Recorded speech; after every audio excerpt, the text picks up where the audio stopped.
an amazing view. Yes. That's crazy.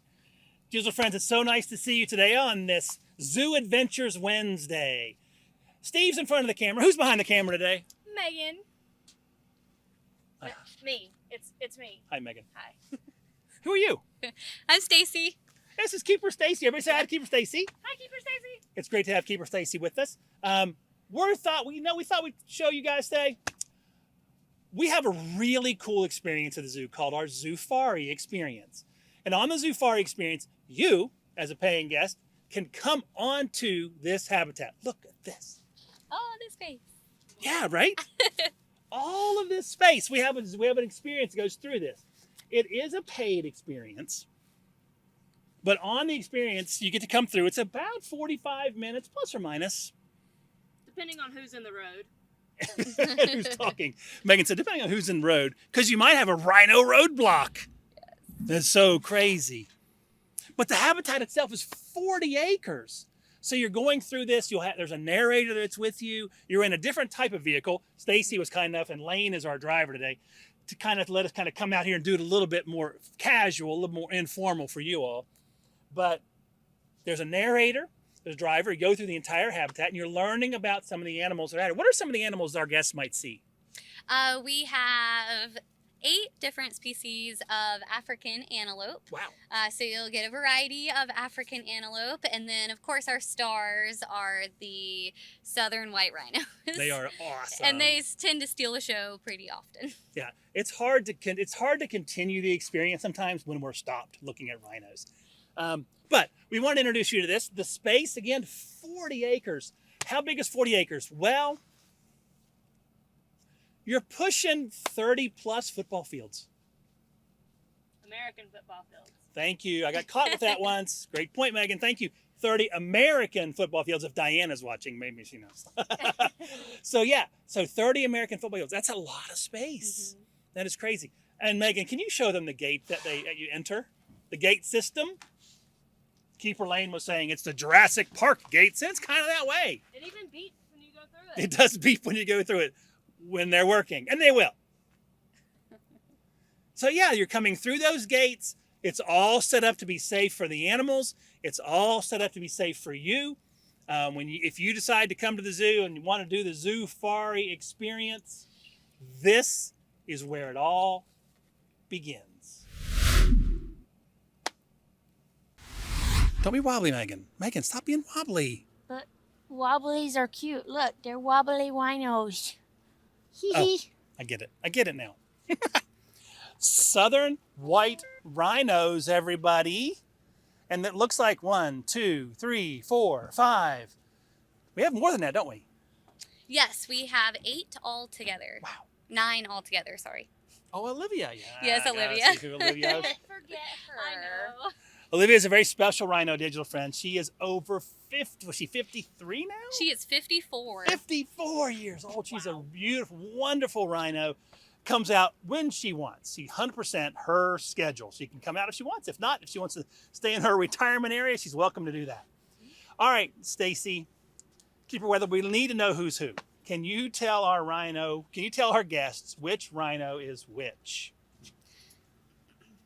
Okay, so starting from the right over here, that's kind of starting to walk towards us, that is Magoo. She is really?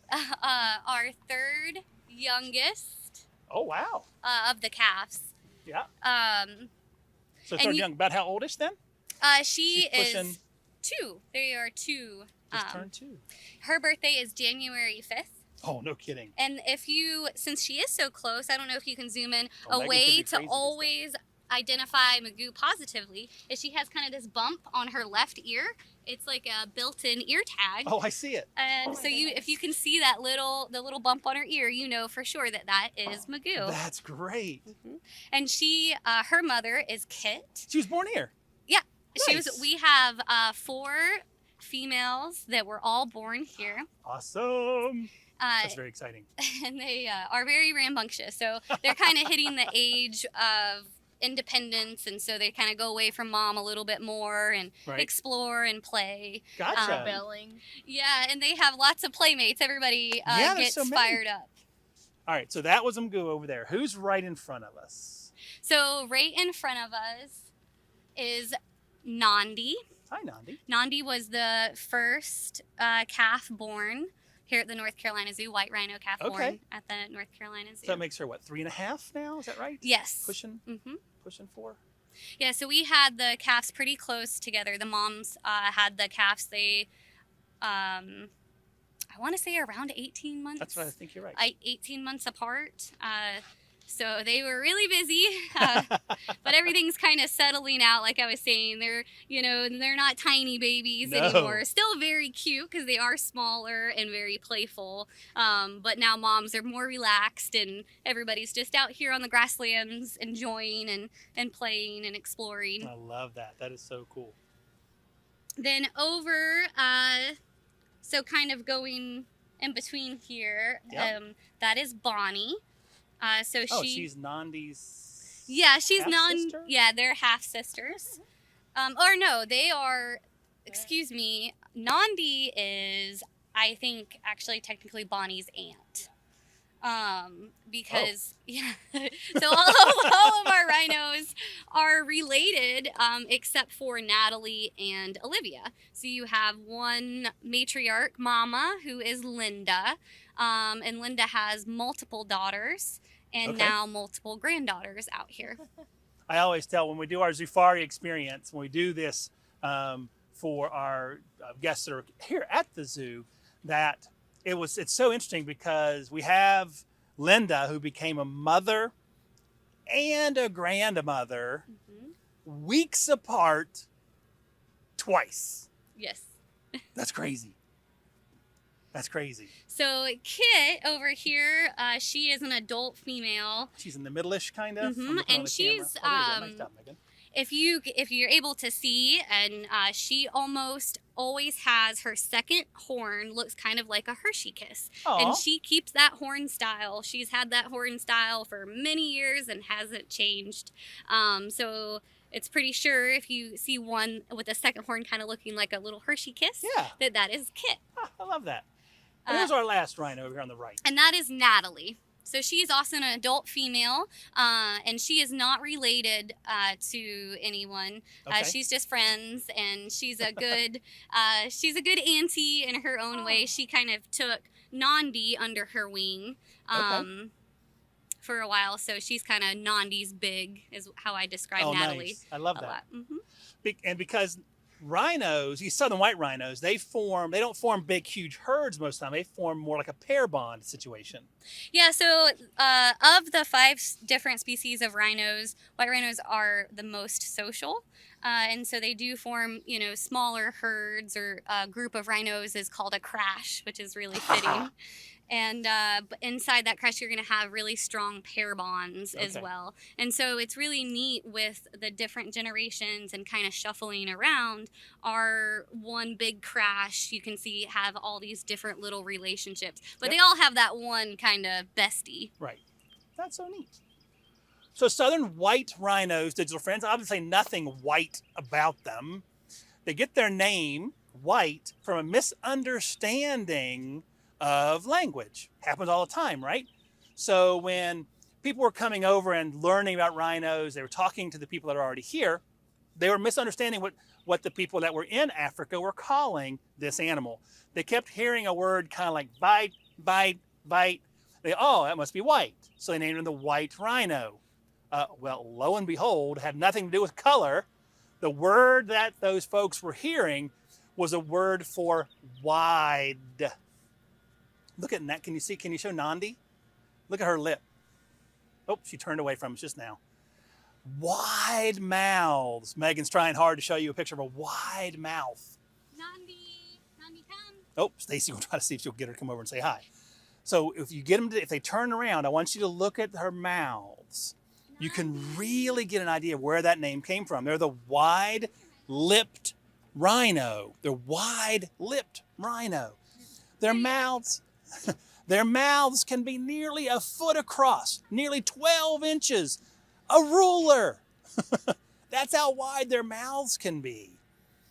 And they are definitely a grazer. They're one of the rhino species that are actually eating grasses or closer to the ground. They're eating the grasses.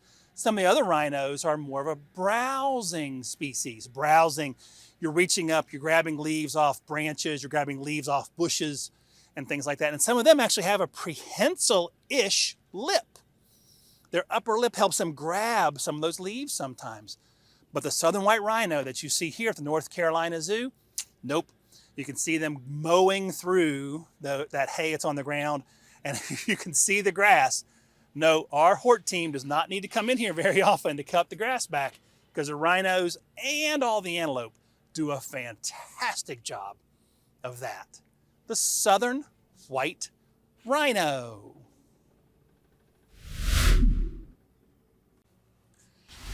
One of my favorites. I love these little antelope. And they're Thompson's gazelles, right, Stacy? Yes, that is correct. Thompson's gazelles. So gazelle versus antelope. We've heard that a couple times. What's the difference between a gazelle and an antelope? The main difference is just size. Okay. And actually here on the grasslands, we have the tallest gazelle species. But for the most part, gazelle and antelope are the same. It's just gazelles tend to be smaller.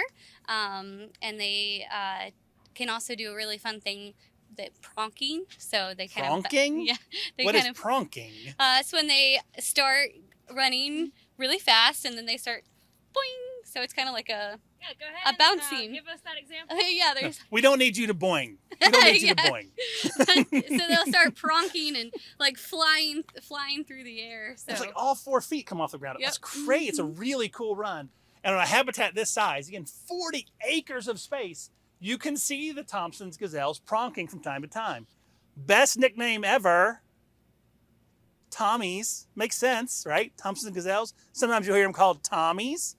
A real good friend of ours in the past have called them also the chicken nugget of the plains. They're fast food. Fast food, Megan says.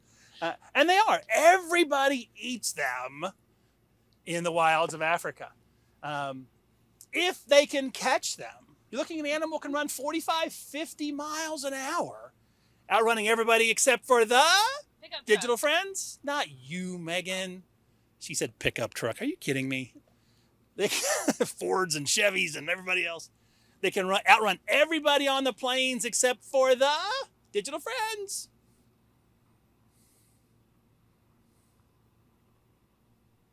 Right, the cheetah. Did anybody say cheetah? I'm sure you did. Yeah. Yay! So yeah, they can out, but there's almost like this foot race going on all the time. So they can run really fast, the Thompson gazelles can.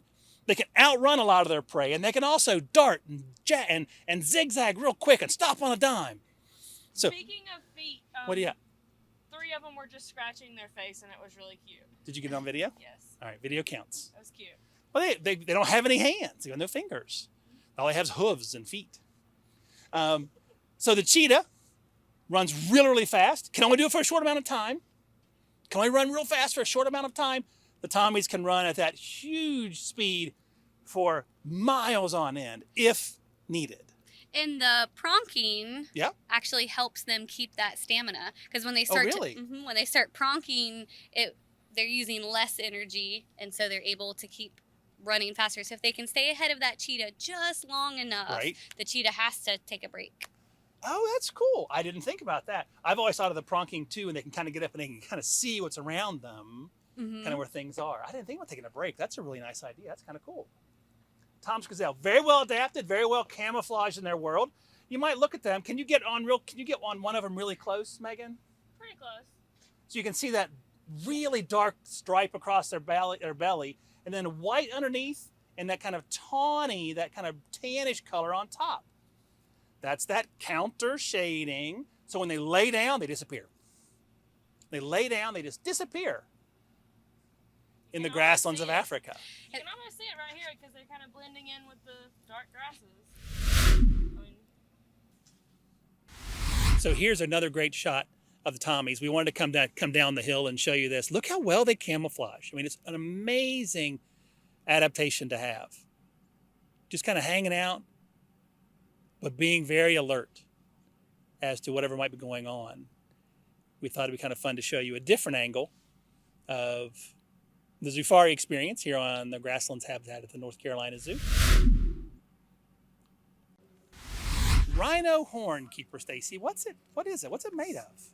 So rhino horn is not considered a true horn. Oh. It's considered a hair horn or a keratin. It's pure keratin. So Really? the same stuff as our fingernails and hair is made of keratin, and so is their horn. Mm-hmm. And so you would describe it as a hair horn. Wow. That's so neat. So it's not like an antler. It's not like a horn on some of the antelope you met earlier. It's a hair horn. So a true horn, like you find on antelope or goat or cow, are they have a bony core, and that bony core is attached to their skull. Okay. But for a rhino's horn, it is not attached to their skull. It kinda actually floats, grows from a kind of like a horn bed, just like our Oh. nails. You know, our nails aren't attached to our finger bones. Fascinating. They grow from a nail bed. And their horns continuously grow just as hair and fingernails do, and they groom it. Oh, and that's where the shapes come. That's why. Okay. Yeah, so they all have nice. different shaped horns, or Sorry, I Jojo. describe it as different horn styles. So we Horn have different hair styles. styles. They have horn styles. I love that. Mhm. That is great. So who are these two So looking at us? this is Linda and her baby Jojo. Oh, and Linda, you was the one you said it's kind of like the matriarch. They don't really do that in rhinos, but kind of like the boss. Yeah, well, she doesn't, really manage what all of the Right. herd does every day. They're just doing their thing, but nobody's gonna push Linda off her food, Gotcha. or the best shade spot. Yep. And she is mother, or grandmother to multiple Gotcha. of the rhinos out here. And Jojo is our youngest rhino out here, her newest calf, and. You can see Linda. She's usually, if you're here on a Zoofari or even at the zoo and you can see, Linda's kind of off on her own. She's Okay. an independent woman. And you can tell that she's got that very long, kind of pointed horn. I think that's Mm-hmm. so neat. Yeah, she does have the most beautiful horn. She has a rhino horn, Mhm. definitely. Before we come off the rhinos, I do want to tell our guests, or can you, Keep Stacy, you might know the story even better than I do. Jojo has a very unique story on where Jojo got his name from. Yes, so we were able to connect with Conservation Park Olpejeta in Africa, and there they had the last male northern white rhino. Mhm. His name was Sudan, and it did. Catch the world's attention Mhm. with the passing of Sudan. He was very special. He was a very special individual and had touched a lot of his caregivers' Right. hearts. He was just really neat. And so over at the rangers are essentially kind of like zookeepers in a way. So they do have some animals that aren't, way out in the bush. And Sudan was one of them. So those rangers that took care of Sudan and the other two northern white females were really special. And they came and visited us. And so we named, Jojo is named after one of those rangers that took care of Sudan. I think it's a neat story. And the keepers were able to come over. We were able to meet the keepers. Jojo, the ranger, was one of the people that were here. Oh, Jojo the rhino decided to grace us with a nap. And it's a lovely story. Keeper Stacy, thank you for the story on Jojo and where Jojo got her name from. I know these. These are the common water buck. Yes, that is correct. So everybody's hanging out in herds. Why is living in a herd important to animals in general? Well, you have strength in numbers. So you have that many more ears and that many more eyeballs to watch out for predators or other dangers. Yeah, I love that. So many benefits you wouldn't think about. So somebody can rest a little bit, somebody else is observing, somebody else is looking, somebody's listening, and everybody is kind of in it for the group, but in it for themselves as well. I like that. So the common water buck. Tell us about the water buck. What you got, Stacy? So these water buck are actually a semi-aquatic antelope, so you wouldn't Aquatic? you wouldn't think Whoa. antelope could be aquatic. But these are semi-aquatic, and Living in the water. yeah, Hang out they in don't the spend water. all day in the water, I love but it. they do live around. They tend to stick around bodies of water, and they can swim. We do have a lake here, and in the past, in past years they've had access to the lake, and I have seen them swim. Oh, wow. So they're good at it, and they have like a oil proofing on their coat to help with that water resistance. Oh, that makes perfect sense. That goes Yeah. along with that aquatic antelope feature. And as far as the individuals here at the North Carolina Zoo, they are all boys, and they're a bachelor. really? Yes, so they're a bachelor herd, is what we call them, Huh. and they're pretty silly. They have a lot of personality. They tend to kind of just mess with each other a lot, but still have an intact, a nice herd. And Yeah. we're watching each other's back, even though they're, giving each other a hard time, kind of like siblings. Sibling, maybe fraternity brothers. They Yeah, get along most of the time, but maybe once in exactly. a while. That is so neat. One of my favorite fun facts about water buck is that they smell really bad. Oh, they do. Uh-huh. How do you know? I have smelled them. Oh, that's right. You work here. Yeah, I've smelled them. They can kind of leave the smell in the barn, or times that we have had to do medical procedures and you have your hands on them. Right. You can really smell it then. That's crazy. And I have read that they also taste bad to Oh. predators, and so it works in their favor that a predator may, given the choice, choose something else because water buck are not very tasty and they smell bad. I think they smell like a barbecue grill. That's Like not bad. a used one. Oh, bad, okay. Yeah, like afterwards. Well, that's been taken care of. And Well, yeah, like that smell. I don't know. I don't think they smell like really, really bad, but to me, that's what it reminds me of. Okay. That's cool. So, but they don't want to spend too much time in the water, it sounds like. No. Get in there too long. And they get eaten by a crocodile or something. I bet a crocodile doesn't care what you smell like, right? Yes. He's going to munch on you for sure. Common water buck, right? Am I saying that right? Yes. Mm-hmm. And then they have a really unique stripe. That's more like a ring. Not a stripe. Well, it's kind of like a ring. Yeah, it's a ring. Okay. Digital friends, do you know any animals that have a white mark on them like that? I bet you do. On their rear end. I bet you do. If you think about it, you've seen them.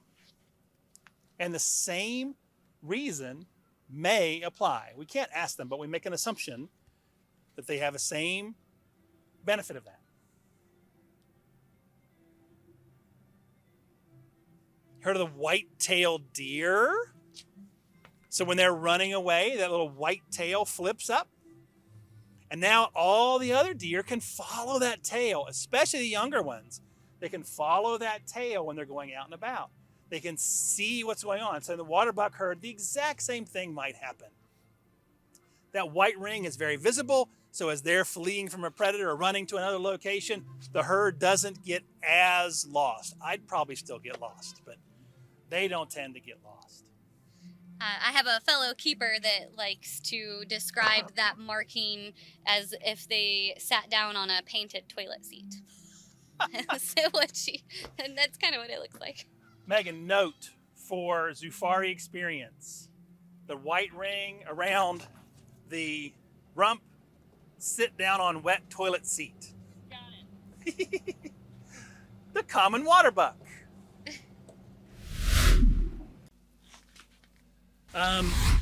Keeper Stacy, what are those? These are our fringe-eared oryx. Fringe-eared oryx. Another type of antelope? Yes, this is a species of African antelope. They're so neat. I love the markings on their face. Can you show them that, Megan? Yep. And if you look closely, you'll see the fringe on the ends of their ears, where they get their name fringe-eared oryx. Ah, very cool. If you look at the eyes, digital friends, they have that black line that goes through that eye. Can you see a stripe almost in the mask? Why do you think they might have that black line? To look cool. To look cool, Megan says. The geese are saying something too. You guys can hear the geese. They're saying something. I don't think they're answering the question, though. I think they're having a conversation amongst themselves. Have you ever seen a black line under a person's eyes, digital friends?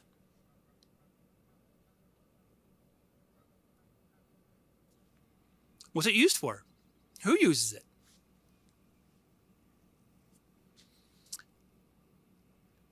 Have you seen it in athletes?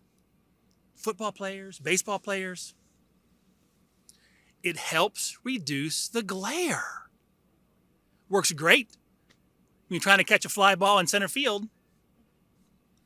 And for the fringe-eared oryx, and you might see in other animals as well, it helps them see their surroundings that much better.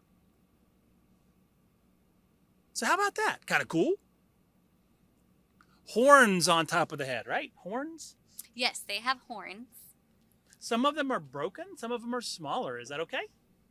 Yeah, so you'll see through the herd, and it's actually, as keepers use it as a way to identify individuals. But horns, the main difference between horns and antlers are horns stay with them their whole life. So they grow with them as babies. And if something happens to the horn in their lifetime, it doesn't grow back. Gotcha. So if they break a horn, that's it. They're not going to grow a new horn back. Mm-hmm. Or if they're young, as their horns are growing and they kind of knock them on something, it'll cause them to start, growing a little wonky. Huh. That's kind of neat. I see some animals out there a little smaller than the others, Keeper Stacy. Yes, so we have more young ones here. So this is a breeding herd of oryx. We will be ending our breeding shortly, but we still have multiple youngsters. Who's the small one right here? Can you tell from here?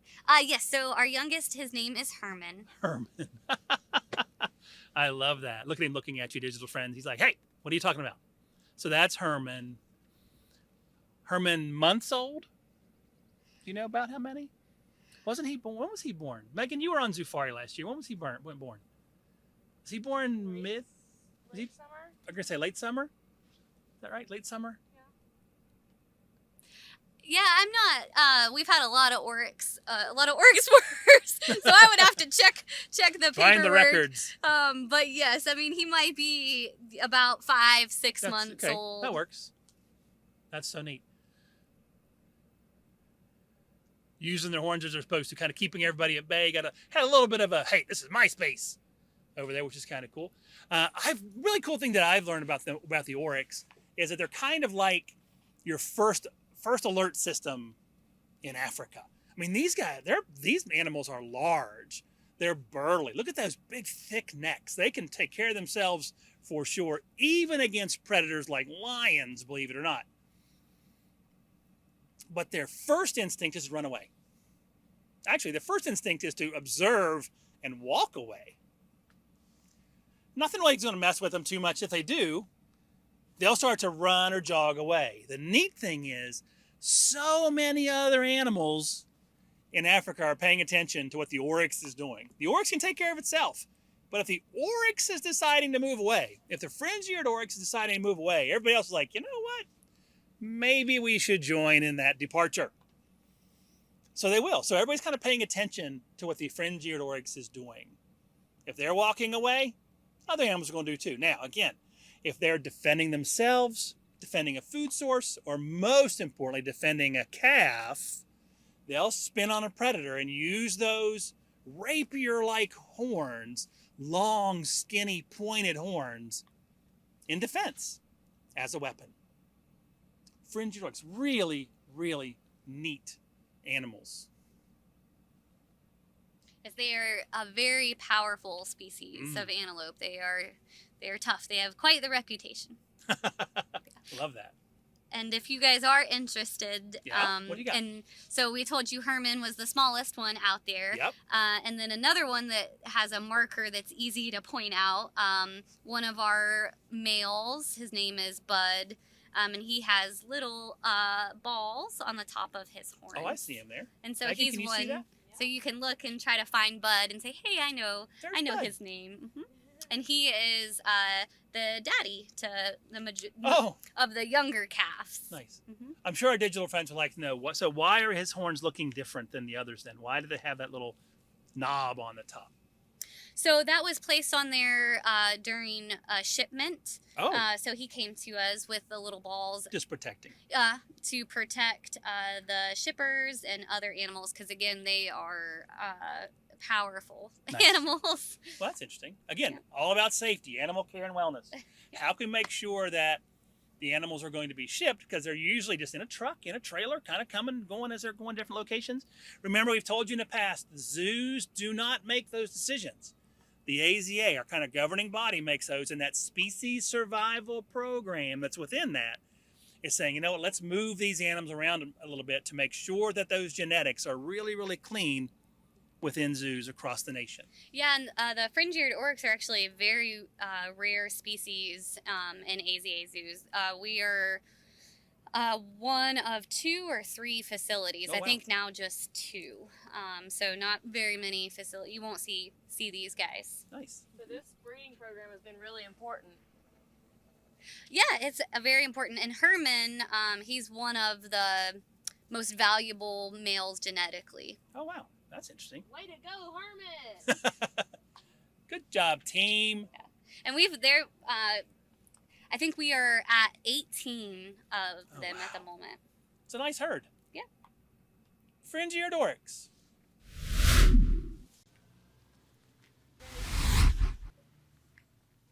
Hey, check this out. They must be doing some training or something. We told you that we were not on the Zufari truck, that we were on the other. This is the Zufari truck. This is the experience when you get to come and you want to take the Zufari experience. This is the vehicle you ride on. It is comfy. It is really cool. So if you want to come and do that Zufari experience, this is the truck. This is what you're doing that Zufari experience on. And look at this. I think it's so much fun. Check this out. Looks like it's been signed. And it has. I wonder whose signature that is. By a rhino. No way. True. I This think is I a see rhino it. signature. R-H-I... No, maybe not. That's how close the rhinos come sometimes to the experience. One other thing I want to make sure you all see. So it is a paid experience. It'll run Thursday through Sundays, 10, 11, and 12. I should have mentioned all this a minute ago. So you know what? We'll have a secondary conclusion today. So yeah, 10, 11, 12, Thursday through Sunday. And get this, the 10 o'clock experience on Thursday and Friday, you can rent out the entire vehicle for yourself. You don't drive it, though. You don't drive it. You still get a narrator, everything else is the same, but you can do. So maybe you want to have a birthday party or something like that. You want to give that birthday present. You can do that on Thursdays and Friday for a 10 o'clock experience. Only at 10 o'clock, only on Thursday and Friday. You can rent out the entire experience for yourself. It's cool. So yeah, Megan and I were grabbing lunch. Don't tell anybody. And we saw it. We thought, let's go show them what the truck looks like.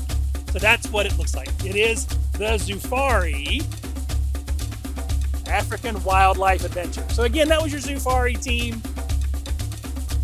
And we can't wait to see you again at the zoo. Stay safe. Bye, everybody.